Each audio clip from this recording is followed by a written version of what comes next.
You are standing in a room you designed, surrounded by objects you chose, looking at a reflection you recognize, and yet there is a ghost in the house. You feel it in the quiet moments between notifications, a cold, persistent draft blowing through the cracks of your achievements.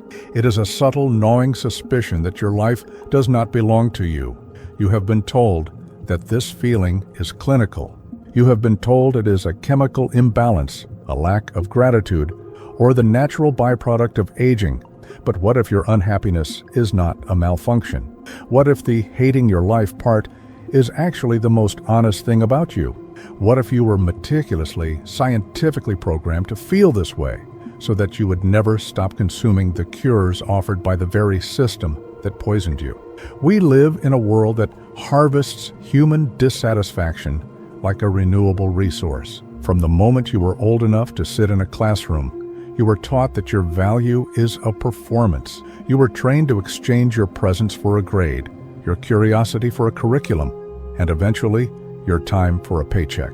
This is not a conspiracy of shadowy figures in a boardroom. It is the atmospheric pressure of a society that views a peaceful, content human being as a dead weight to the economy. A happy person does not need a new car to feel significant. A content person doesn't scroll for hours looking for a dopamine hit to mask their loneliness. To keep the gears turning, you must be kept in a state of perpetual low-grade emergency. You must be programmed to hate your life just enough to want to buy a different one piece by piece until you realize the pieces don't fit the hole in your chest. If this resonates, consider subscribing. The architecture of your discontent was built on the foundation of a stolen future. Think about the way we talk to children. We don't ask them who they are. We ask them what they want to be, as if they are currently nothing. We teach them that life is a ladder, a linear progression toward a peak that always remains just out of reach. This is the first line of code in the programming. The belief that real life is somewhere else, happening to someone else at some other time. You were programmed to treat the present moment as a waiting room for a better version of yourself. This creates a fundamental schism in the soul. You are here, but you are being told you should be there. This tension is where the hatred of life begins. It is the friction between your organic reality and the digital, social, and economic expectations draped over you like a heavy, ill-fitting coat. As you moved into adulthood, the programming became more sophisticated. It moved from the classroom to the algorithm. We are now living in a psychological panopticon where we are both the prisoners and the guards. We compare our behind-the-scenes footage, the messy, boring, anxious reality of our daily existence, with everyone else's highlight reel. The system rewards this comparison because envy is the most effective lubricant for the machinery of the matrix. When you see a curated image of success, your brain treats it as a survival threat. It feels as though you are falling behind the tribe, and in our ancestral past, falling behind meant death. So you run faster, you work harder, you buy more. You optimize your sleep, your diet, and your social interactions, turning your very existence into a business that is perpetually on the verge of bankruptcy. The most tragic part of this programming is what happens at the finish line. When we look at the regrets of those at the end of their lives, the same themes emerge with haunting consistency. They don't regret not working more. They regret not having the courage to live a life true to themselves rather than the life others expected of them. They regret the suppressed emotions, the lost friendships, and the hours spent worrying about things that never truly mattered. These end-of-life regrets are the ultimate proof that the program is a lie. We spend 80 years building a monument to should, only to realize on our deathbeds that want and am were the only things that ever had weight. The system programs you to ignore the whispers of your mortality until the whispers become a deafening roar. But by then, the clock has run out. If this resonates, consider subscribing. Now here's the twist. That feeling of hatred, that bone-deep weariness with the way things are, it isn't your enemy. It is a transition of consciousness. The depression you feel might actually be a deep rest, a soul-level refusal to continue playing a game that is rigged against your humanity. When you start to hate the life you were programmed to live, it is a sign that the software is glitching. The matrix is cracking. This is not a breakdown, it is a breakthrough. Your psyche is attempting to vomit up the toxins of artificial desires. The void you feel isn't a hole that needs to be filled. It is the space where your actual self is trying to breathe. To understand this, we must look at the thinkers who saw the bars of the cage before the cage was even fully built. Friedrich Nietzsche spoke of the last man, the person who lives for nothing but comfort, security, and petty pleasures. The last man is the ultimate product of the system, a being who has lost the ability to create, to dream, or to suffer for something meaningful. Nietzsche warned that when we stop reaching for something higher, we begin to rot from the inside out. Your hatred of your life might be Nietzsche's will to power, trying to break through the lethargy of the last man.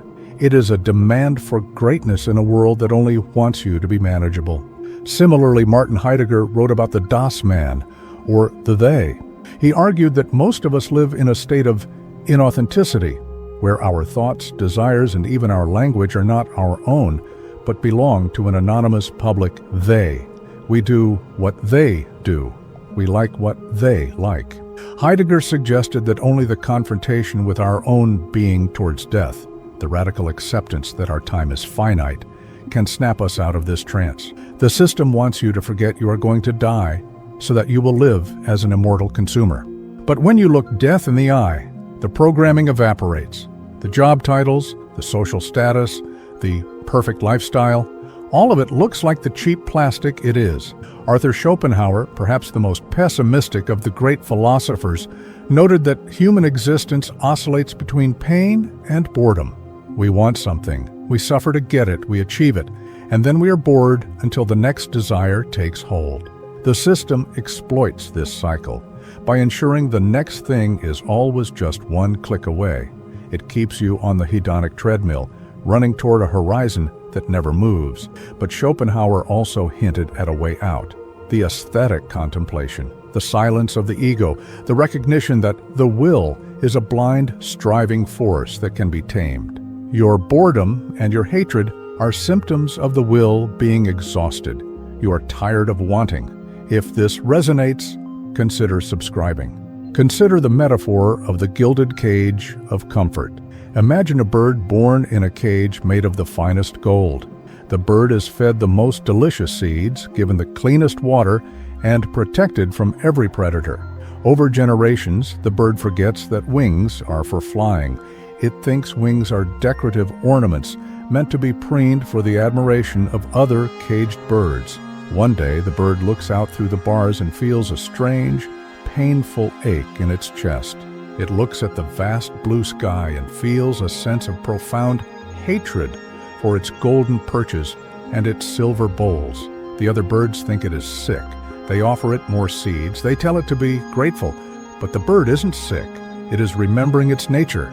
Your hatred for your life is the phantom pain of wings you have been told you don't need. The system is designed to provide you with everything except the one thing you actually require: a reason to exist. It provides pleasure but not joy, entertainment but not meaning, connection but not intimacy. It is a digital cocoon that keeps your body alive while your spirit slowly atrophies. This cocoon is woven from the threads of false solutions. Whenever you feel the itch of existential dread, the system offers you a scratch. Feeling lonely? Here is a social media feed. Feeling unfulfilled? Here is a career milestone. Feeling empty? Here is a new streaming series or a luxury vacation. These are the hedonistic bypasses that prevent you from reaching the core of your being. They are the anesthetics that allow the system to continue its surgery on your soul without you waking up. The danger of these false solutions is that they work temporarily. Dopamine is a powerful drug. It can keep you in a state of suspended animation for decades. You can spend your entire life chasing the next ping on your phone or the next high of a purchase, only to wake up at 75 and realize you never actually lived. You were just a biological processor for stimuli. This is the life mechanical that the system demands. It wants you to be a predictable node in a network of consumption. Any deviation, any move toward true authenticity or radical presence is treated as a bug in the code. If this resonates, consider subscribing.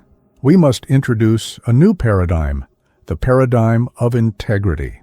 In this context, integrity does not mean being good in a moralistic sense. It means wholeness. It is the state where your internal reality and your external actions are one. Most of us live in a state of structural disintegration. We think one thing and say another. We value peace but live in chaos. We love depth but settle for surface. This fragmentation is the source of your self-hatred. You hate your life because your life is a lie that you are forced to tell every single day.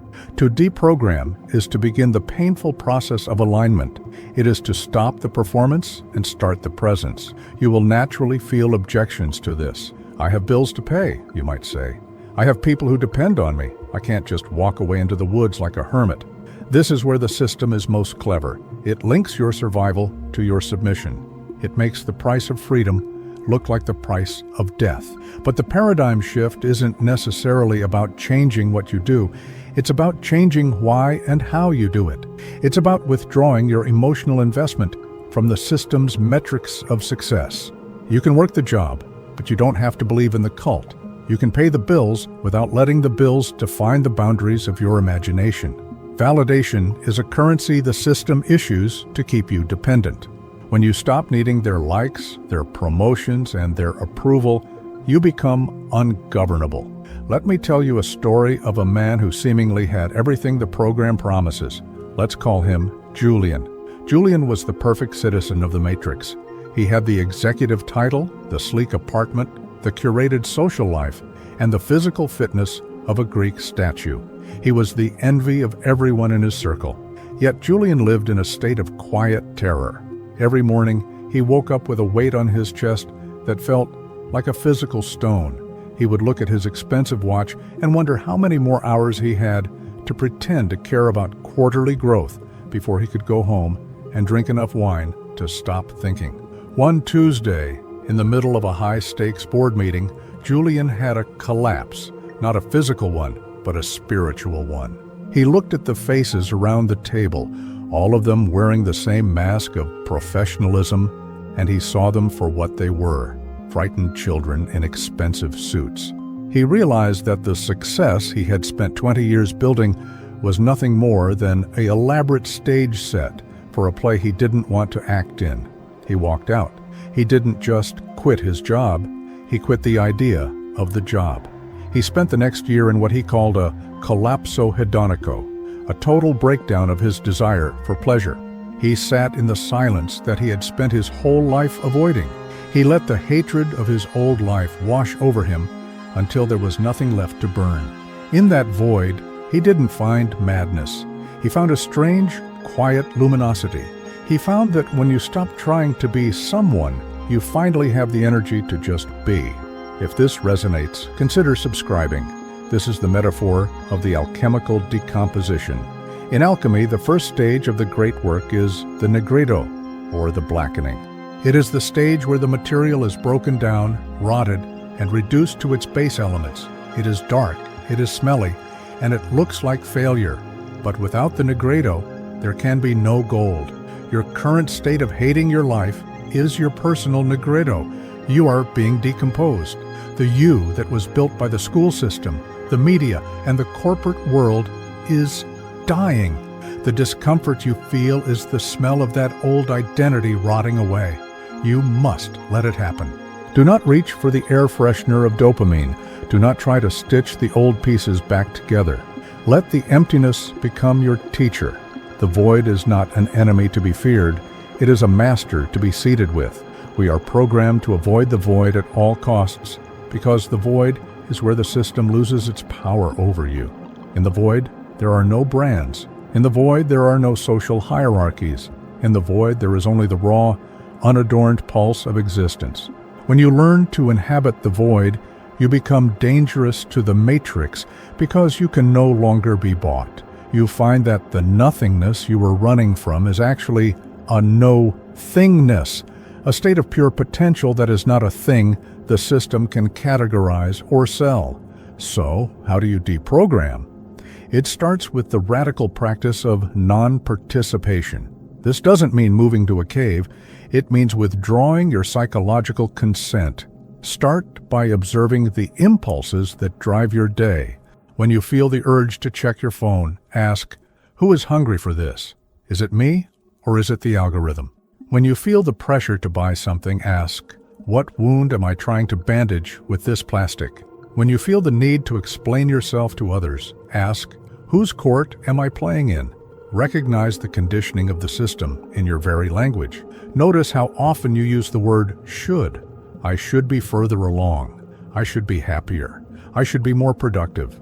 Replace should with the program wants me to. See how the sentence changes. The program wants me to be more productive. This creates a crucial distance between your true self and the internalized voice of the matrix. You are not the voice. You're the one hearing it. The next step is to embrace deep boredom. Albert Camus said that in the midst of winter, he found there was within him an invincible summer. But you can only find that summer if you stop running from the winter. Sit for 30 minutes a day with absolutely no input, no music, no books, no phones, just you and the white noise of your own mind. At first, it will be agony. You will feel the hatred of your life rising up like a tide. You will feel the itch of 1,000 unfulfilled desires. Stay. This is the detox. This is the withdrawal from the system's life support. If you can survive the silence, you will eventually reach a point where the noise stops and a different kind of information begins to flow. It is the information of your own blood, your own breath, and your own authentic longing. If this resonates, consider subscribing. You must stop fleeing from your mortality. The system uses the fear of death to keep you in a state of subservient anxiety. But as Epicurus famously said, death is nothing to us. When we exist, death is not. And when death exists, we are not. By making peace with the fact that your time here is a brief, flickering candle, you strip the matrix of its greatest weapon. If you're going to die anyway, why would you spend even one more second living a version of yourself that feels like a lie? Why would you care about the opinions of people who are also just flickering candles? Death is the great clarifier. It burns away the hated life and leaves only what is essential. Vulnerability is another tool of deprogramming. The system wants you to be a hard, shiny, impenetrable unit of efficiency. It wants you to hide your cracks because cracks are where the light gets in and where the control leaks out. To be authentically you is to be unoptimized. It is to be messy, inconsistent, and deeply human. When you allow yourself to be seen in your true state, without the filters, without the resume speak, without the performance, you break the social contract of the matrix. You give others permission to do the same. This is how the program is dismantled, not through a grand revolution, but through a million small acts of sincerity. Your hatred for your life is actually a profound form of self-love. It is the part of you that remembers your dignity, refusing to accept a life of quiet desperation. It is the unyielding no that must precede the great yes. You were programmed to hate your life because a life you hate is a life that requires a constant stream of maintenance products. A life you love, on the other hand, is self-sustaining. It is a closed loop of meaning that doesn't require an external power source. We have reached a synthesis. The problem, your emptiness, your resentment, your sense of being a stranger in your own days, is not a problem at all. It is the beginning of your liberation. The system didn't just program you to hate your life. It programmed you to be afraid of that hatred. It told you that the hatred was a sign of failure. But today, we reframe it. That hatred is your compass. It is pointing away from the iron lung of normalcy and toward the open sea. The matrix is not a physical place. It is a state of psychological debt. You owe the system your attention, your labor, and your discontent. Deprogramming is the act of declaring bankruptcy on those debts. If this resonates, consider subscribing. You are not a broken machine. You are a biological miracle that has been forced into a mechanical mold. The pain you feel is the mold breaking. Every time you choose presence over distraction, integrity over performance, and the void over the fix, you are rewriting the code. You are moving from a life of having to a life of being. This is the only true rebellion. The system can handle your anger. It can handle your protests. It can even handle your alternative lifestyles, as long as you are still buying into the metrics of comparison. What it cannot handle is your indifference to its rewards. The regrets of the dying are a map of the traps you must avoid. They regret the shoulds. They regret the masks. They regret the time spent in the service of ghosts. You have the advantage of being able to read that map while you still have miles left to walk. Use your hatred as a solvent to dissolve the chains of expectation. Look at your life not as a career path or a social media profile, but as a brief, miraculous opportunity to witness the universe from a unique perspective. You were never meant to be a well-adjusted cog in a sick machine. As Krishnamurti famously said, it is no measure of health to be well-adjusted to a profoundly sick society. Your maladjustment is your sanity. Your discontent is your soul's refusal to die before your body does. The programming is deep, yes. It is woven into the very fabric of our modern existence, but it is not permanent. It is a thin veneer of digital noise over a subterranean ocean of silence. Go into that silence. Stop trying to fix the life you were programmed to live and start discovering the life that is already pulsing underneath it. The world will tell you that you are losing your mind. In reality, you are finally coming to your senses. The matrix only exists as long as you believe its definitions of value. The moment you define value for yourself based on the depth of your breath, the truth of your words, and the quality of your presence, the walls of the cage turn to smoke. You are the architect of the exit. The door was never locked. You were just programmed to be afraid of the hallway. Walk down it anyway. The hatred will fade as soon as you stop trying to inhabit the lie. What remains will not be a perfect life, but it will be a real one. And in a world of shimmering illusions, a real life is the only thing truly worth having. Remember, the system didn't just give you the cage, it gave you the reasons to stay in it. It gave you the goals that keep you running and the fears that keep you still. But you are not a bird in a gilded cage anymore. You are the sky itself, briefly dreaming that it was a bird. Wake up from the dream of the cage. Wake up from the program of discontent. The ghost in the house isn't a haunting, it's you, trying to find your way back to the controls. If this resonates, consider subscribing. The path of deprogramming is not a one-time event. It is a daily practice of radical honesty. It is the courage to be bored, the courage to be unproductive, and the courage to be alone with your own mind. It is the recognition that every like, every buy, and every should is a thread in the web. You can choose to stop spinning it. You can choose to be the glitch in the matrix that eventually crashes the entire system of your own internal suffering. The end of your life will not be defined by the things you achieved, but by the degree to which you were actually present for the journey.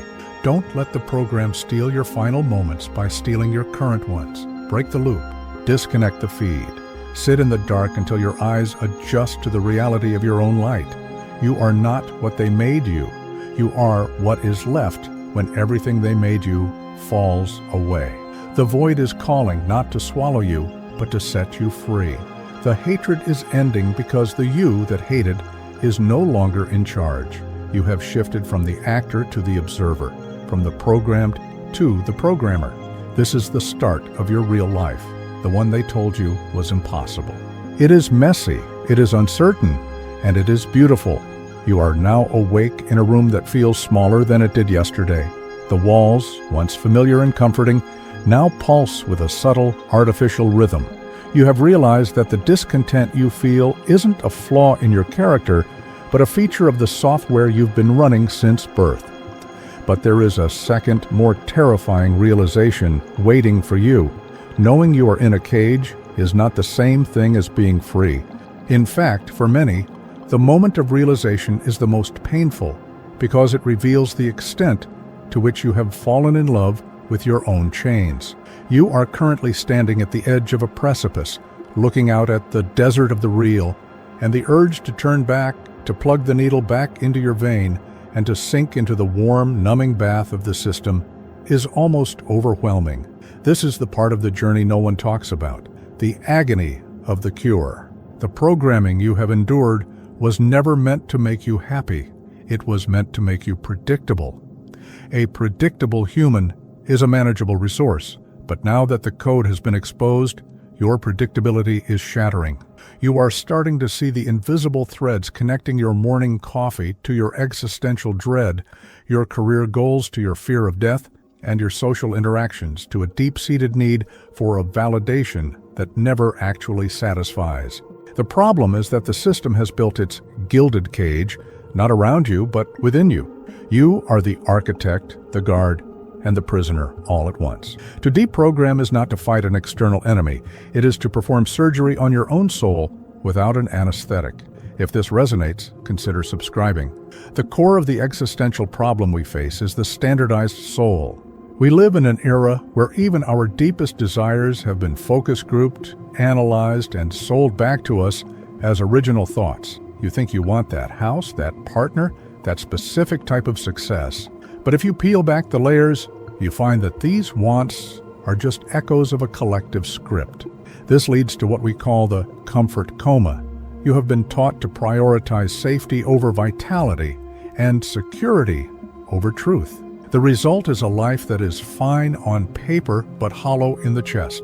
You are living a high-resolution simulation of a life while your actual heart beats in a basement of neglected potential. The system feeds on your anesthesia. It encourages you to stay busy, stay stressed, and stay distracted.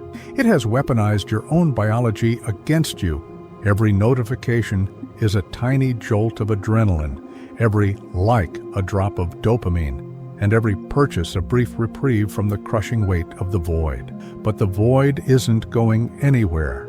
It is sitting there, patient and silent, waiting for the battery of your phone to die or the noise of the television to fade.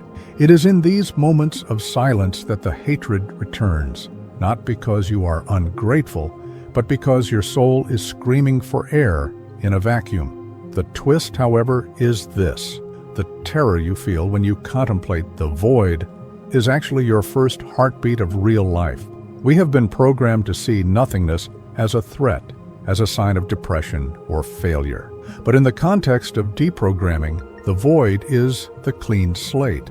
It is the moment where the system's signal finally cuts out, and the static of your own existence begins to take shape.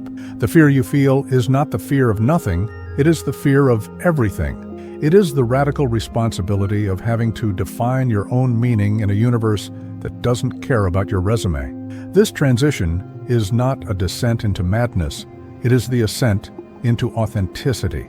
If this resonates, consider subscribing. To navigate this transition, we must look to those who wrestled with the silence of God and the absurdity of existence. Jean-Paul Sartre, the titan of existentialism, argued that humans are condemned to be free.